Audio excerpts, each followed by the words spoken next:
We have all stood in front of a windowsill or a back porch looking at a plant that is crispy, brown, and clearly past the point of no return. You look at that dead basil or that wilted fern, and the first place you go is to blame yourself. You tell yourself you're forgetful. You tell yourself you just don't have a green thumb, or that you're too busy to keep anything alive.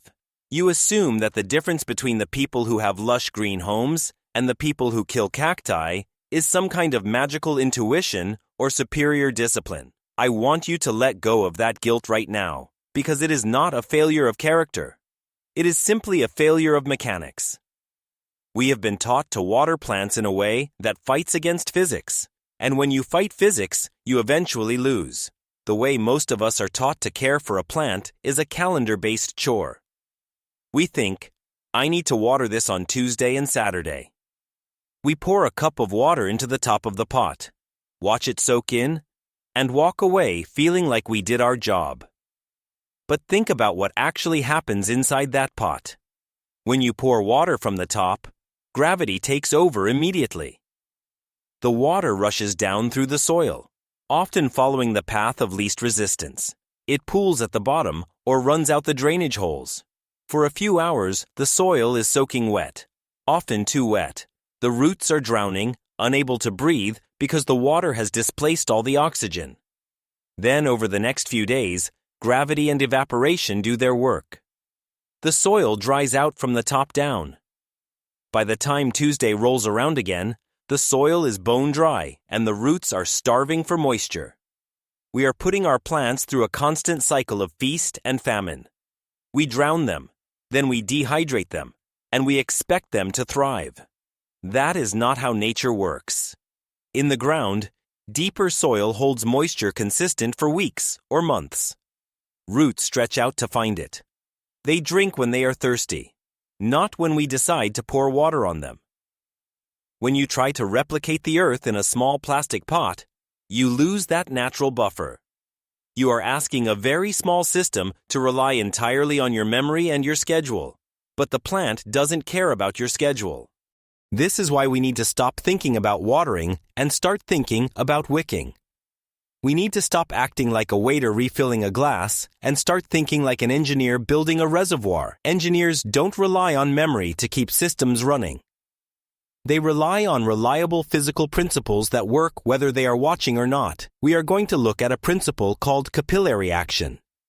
It sounds technical, but it is actually the same simple force that allows a paper towel to soak up a spill or a massive oak tree to pull water from its roots all the way up to its highest leaves against the pull of gravity. We are going to set up a system where you are no longer the one deciding when the plant drinks. We are going to hand that control over to the plant itself and a simple piece of cotton rope. This isn't a trick for when you go on vacation. This is a fundamental shift in how you keep your container garden alive, moving from a high-maintenance chore to a self-regulating system that just works. To fix this problem, we have to fundamentally change the way we view the role of the gardener. You have been trained to think that your job is to deliver water. That is the wrong framework. Your job is actually to provide a consistent source of moisture and then step out of the way. We are moving from an active watering mindset to a passive wicking system. This is not a new gardening hack or a quick tip. This is a method based on a physical property that has existed as long as water and plants have existed. It is the same principle that kept oil lamps burning in the centuries before electricity.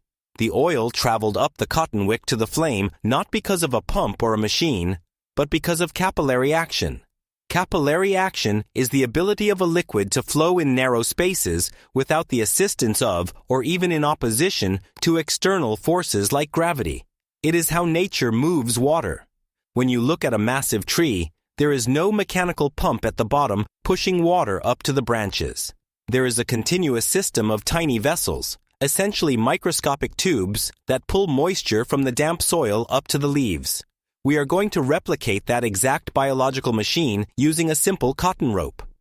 When you use this system, you are no longer forcing water into the pot on your schedule. You are connecting the soil to a reservoir. You are building a bridge. The soil in your pot acts like a sponge.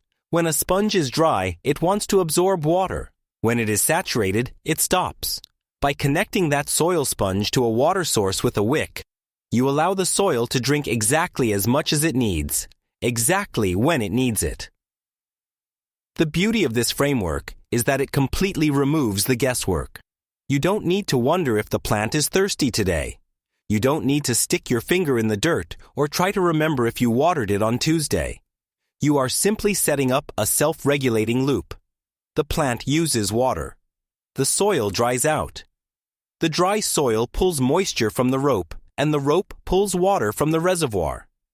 It is a continuous silent cycle that happens 24 hours a day. Whether you are at home, at work, or asleep.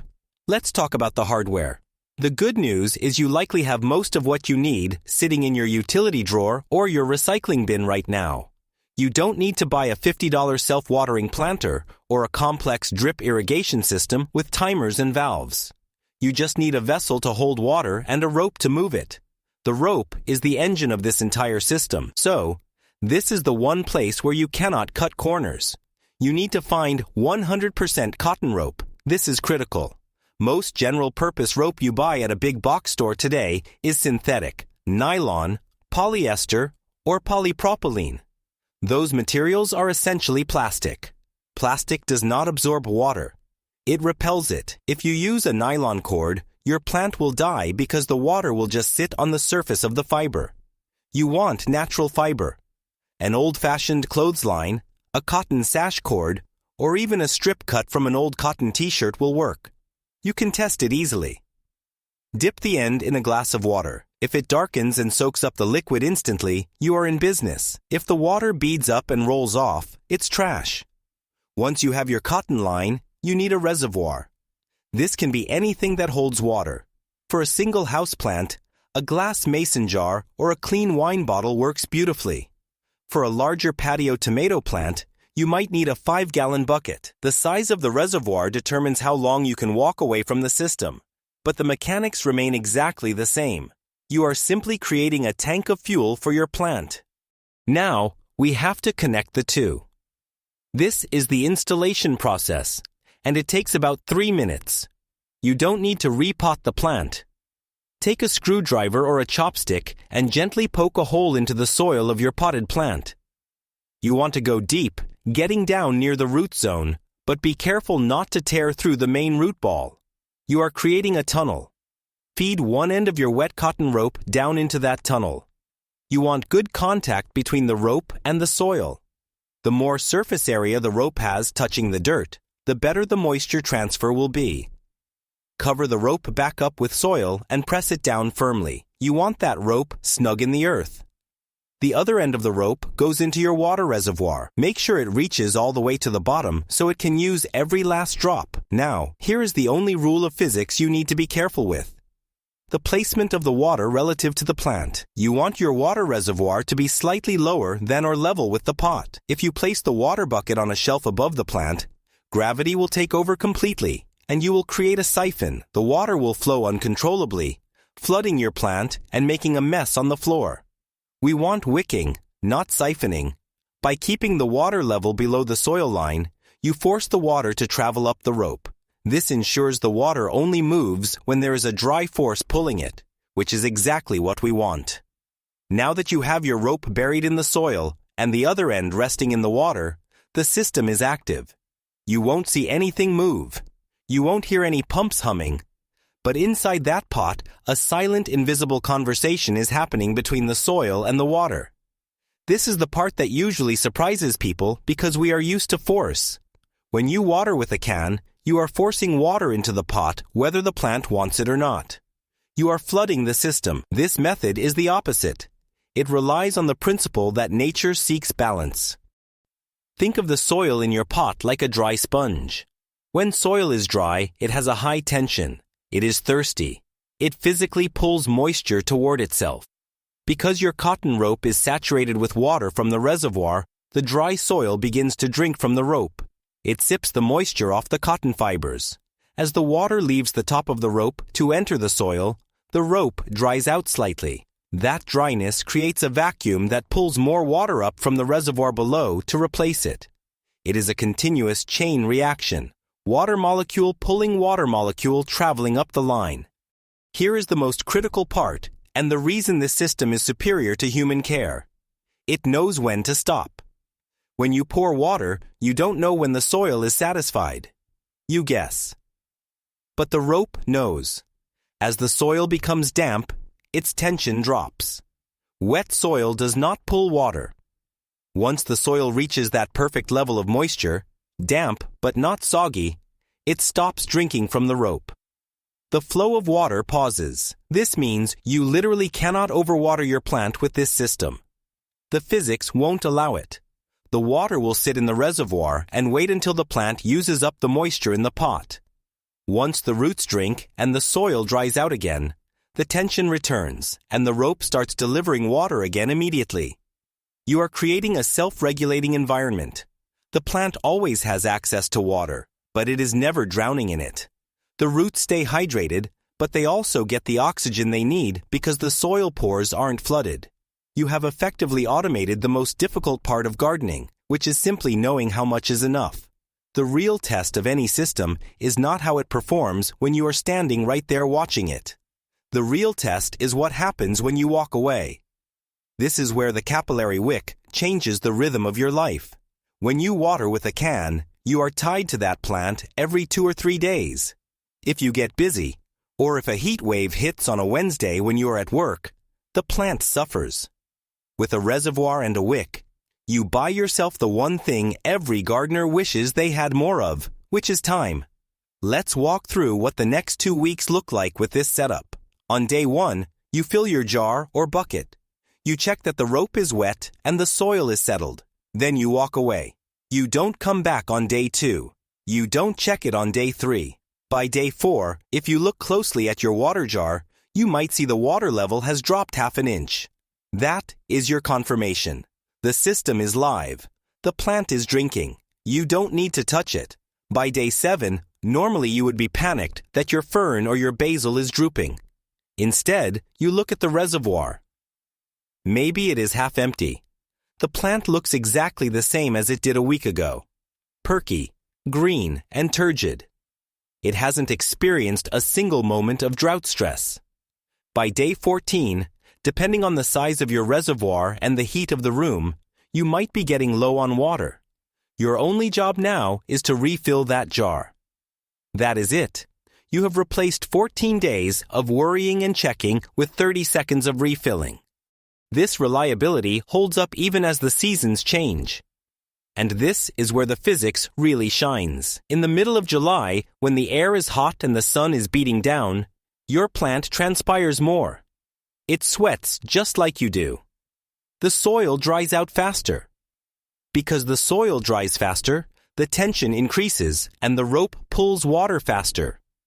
The system automatically speeds up to match the heat. You don't have to calculate that. In the dead of winter, when the light is low and the plant goes dormant, it drinks very little. If you were watering by hand, you would probably overwater it during these months, leading to root rot. But with the wick, the soil stays moist for days without drawing new water because the plant isn't asking for it. The system automatically slows down.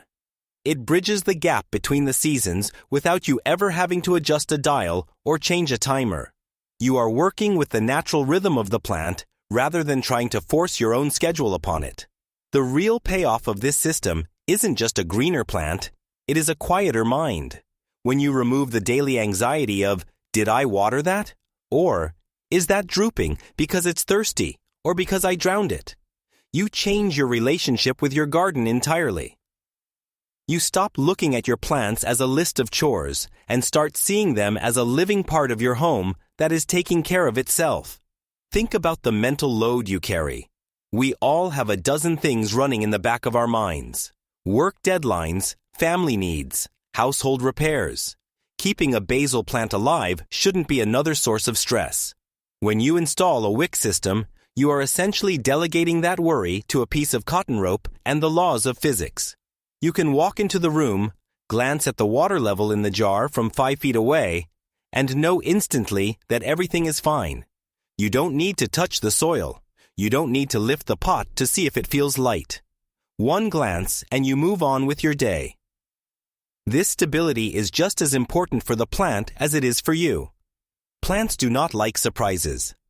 They thrive on consistency. In nature, deep roots have access to moisture that changes very slowly over weeks or months. In a typical container, we force them to live on a roller coaster. Flooded 1 hour, bone dry 2 days later. That constant fluctuation puts the plant in survival mode. It spends all its energy recovering from the last drought or fighting off root rot rather than growing fruit or leaves. With a wick, you are giving that plant the stability of the earth. The moisture level stays constant hour by hour. The roots never panic. They never have to shrink back to conserve energy. Because they have a steady, reliable supply of water, they can devote all their energy to growth. You will notice that your plants don't just survive, they become robust.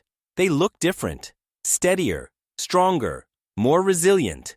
This isn't because you bought better fertilizer. It is because you stopped shocking them. This creates a cycle of success. When your plants are healthy and predictable, you want to grow more of them. You start to see that you can actually grow your own food, even if it's just herbs on a windowsill or a tomato on the balcony. You become less dependent on the grocery store for those little things. Not because you became a master farmer overnight, but because you removed the single biggest point of failure. You replaced luck with a system. And that system gives you the confidence to know that if you plant a seed, it will actually be there to feed you in 2 months. I am not asking you to go out and replant your entire patio this weekend. In fact, I would advise against it.